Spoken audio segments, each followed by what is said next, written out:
बिस्मिल्लाहिर्रहमानिर्रहीम। अस्सलाम वालेकुम। Welcome to my channel Fatima voice centre. मर्द में बहुत फ़र्क होता है। आज मेरी एक कज़न की शाम की चाय बनाते हुए हाथ जल गया। आंखों में आंसू थे। वालिद साहब ने देखा तो एकदम हाथ थाम लिया और तड़प तड़प गए। फिर दूसरे हाथ से चाय की प्याली परे खिसकाई और फ़ौरन मरहम उठा लाए।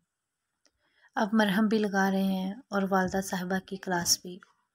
क्यों भेजती हैं आखिर इसे किचन में? 1000 बार कहा है कि इससे कोई काम ना कराया करें।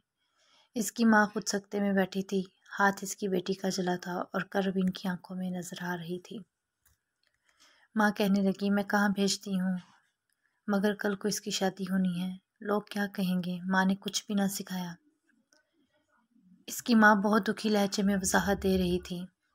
वालिद साहब कहने लगे, हाँ तो कहने दो लोगों को जो इनको कहना है, मगर अब ये किचन में नहीं जाएगी।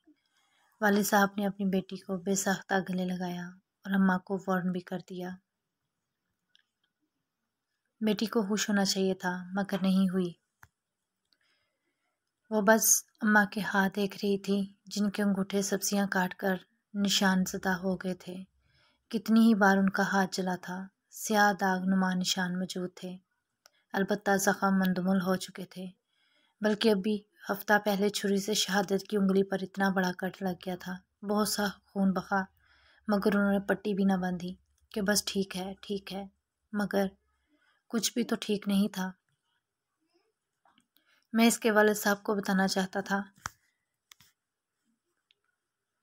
कि इसकी बीवी भी तो किसी की बेटी हैं। इनके अब्बा नहीं रहे तो क्या हुआ, इनके शोहर तो माशाल्लाह हयात हैं। अब अपनी बेटी की ज़रा सी तकलीफ़ पर तड़प उठे हैं और बीवी का दर्द वो किसे जाकर बताए। वो कौन महसूस करेगा?